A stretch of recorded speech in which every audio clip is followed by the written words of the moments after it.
hope y'all got y'all passport because we finna go in Paris. We finna go to Paris.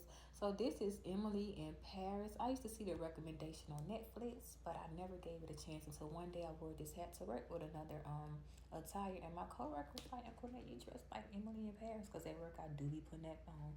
But that's when I was working in substance abuse when I had wore this. So I was like, you know what? Let me give this show a try, and I end up liking it, but I rewatched it because season 4 is coming out in August. And shout out to all the Virgos and the Virgos only. So I'm like, you know what? Let me go rewatch the season so it can refresh my memory. So I watched season 1 in May. I'm going to watch season 2 in June, season 3 in July. So as I'm watching it, I'm like, you know what? This show can help people grow personally and professionally. And that's starting with the main character, Emily. Emily came from Chicago to Paris. So I think she has a degree in PR and marketing. But there were language barriers when she first got there. So that's anybody, any college students or anyone that wants to study abroad, take that leap and study abroad. And what I like about Emily, she was courageous. She believed in herself and she took risks. Like she didn't mind taking risks at the expense of getting fired. So Emily meets Mindy. Mindy is someone that dropped out of school in Paris, but she couldn't go back and tell her father, so she picked up jobs of babysitting. Emily meets Gabriel. Gabriel lives in the same building as her, and they run into each other often and starts flirting throughout the movie. Then Emily meets Camille. Take notes, baby, because it's about to be a whirlwind. Camille, she met Camille at a flower shop because she tried to buy some flowers, but the lady wasn't understanding her, so that's how she met Camille. Now on his job, Sylvia is Emily's boss, but she's giving Emily She's giving Emily a hard time. It could be because Antoine was flirting with Emily at first. So Antoine is Sylvia's boyfriend and somebody else's husband. That's somebody else's husband. But this show got a whole lot of two-way love affair and three-way love affair going on. But it's a good show, so get into it. So Sylvia is kind of mean to her, and I'm like, people experience that want a job and not trying to do like talk because people are older or younger. It's not that, not doing any ageism, but I'm just speaking for personal experience and what I see different millennials sometimes vent about on Twitter about the older generation or experiencing. They call it messy with the older coworkers, and sometimes people can project their own insecurities onto you.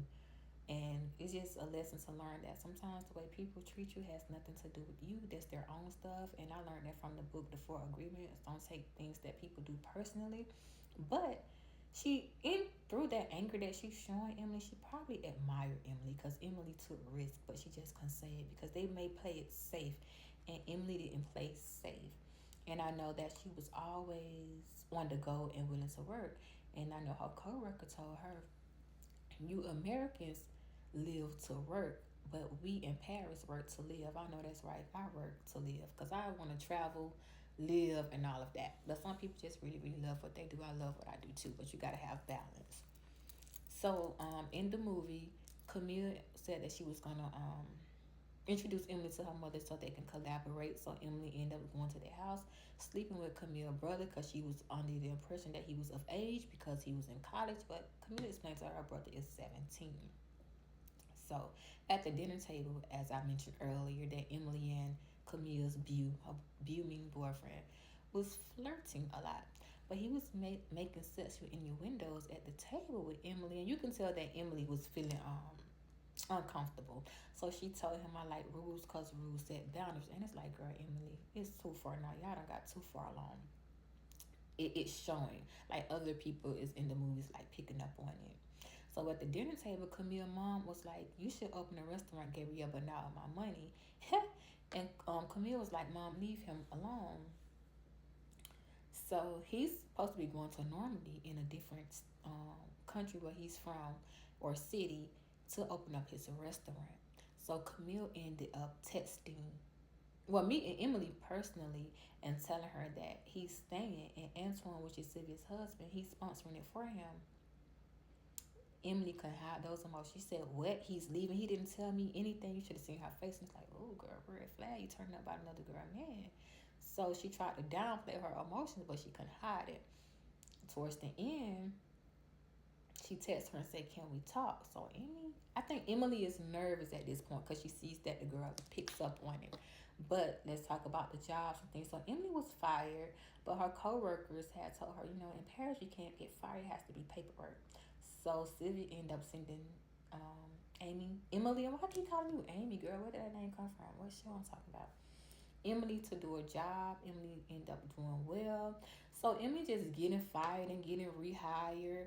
So if this teaches you anything, take those risks. Stay true to who you are and speak your mind. Because guess what? In Cadeau ended up actually. I think he actually likes Emily because Americans and in this movie they're a little different. In Paris, they stuck to their rigid and structured routine, and Emily is trying to teach them different marketing tips. She taking risks, and I just told you like overall she do have like a bubbly and optimistic and good personality. So if you haven't watched it, get into season one because it's a two-way, three-way love affair. Emily done fell in love with another girl, man. I think at this point those feelings there they can't even conceal it at this point. But get into the show. It's a good show to watch, and it's you can take pointers from Emily about like professionalism, not professionalism, but how to grow personally and professionally and just taking risks and what can happen when you believe in yourself. But in business and also just in life, there are going to be risks and benefits, but you got to believe in yourself. And she was rewarded to me, I would say, at the end.